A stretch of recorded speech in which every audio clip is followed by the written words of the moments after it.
Hi, and welcome to 3 Things in 3 Minutes. I'm Nersi. Today we are looking at X-Men Mutant Insurrection from Fantasy Flight Games. It plays 1 to 6 players and plays in 1 to 2 hours. What it's about: X-Men Mutant Insurrection is a dice-rolling cooperative game that is an evolution from the co-designer Richard Launius' previous Elder Sign game.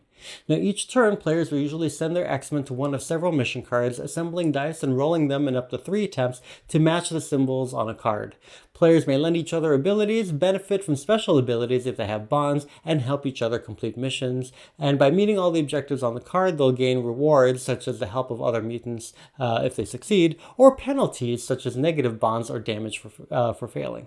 Now, in each game, you'll select one of 8 plots, which will determine how the missions progress, ending in a multi-part mission called a showdown that determines whether or not you win. What I like, this game is very clearly an evolution of Elder Sign, but it does change that game's somewhat punishing difficulty and makes it more accessible with greater flexibility. And most prominent is how you can now customize your die pool a bit by whether or not you get assistance from other players. And the dice vary in what icons they have rather than just having the rare good dice from Elder Sign. And the bonds really work well to encourage players to play together. The story cards also instill some of the narrative elements like FFG's previous games, with objectives that change based on which plot you're using. And the game comes with 16 X-Men, including some of the most popular ones. And the game does have lots of options for scaling difficulty to help it be more accessible, including the inherent difficulty of each plot and adjusting the threat track, which determines the difficulty of each round's threat cards. And this is a good move for the historically less flexible and more brutal FFG cooperative games.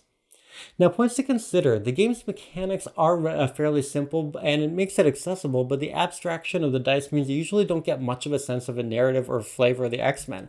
The powers are usually variations on how you roll and interpret dice, and the missions are interchangeable if not for the flavor text, so the setting and the theme don't feel very distinct. And there's also not much variety in the game as it's packaged, with 5 continent decks of only 5 cards each forming most of your missions, which means you'll see the same cards repeatedly with repeated plays. And so the game is basically waiting for expansions. And there are 16 X-Men, but only 6 plastic stands, which means that you have to do a lot of popping figures on and off bases in between or even within a game, which feels kind of clunky. So, in summary, it is an X-Men themed evolution of Elder Sign with more flexibility in your die rolls, but less of a sense of your heroes as being distinct. The game does create some narrative with plot cards, but the abstraction of the die rolls means missions start looking the same, and the game has some good options for scaling and difficulty, but out of the box, expect that you'll see a lot of the challenges repeatedly. Thank you so much for watching. Please make sure you like and share this video and subscribe to the channel. Thanks.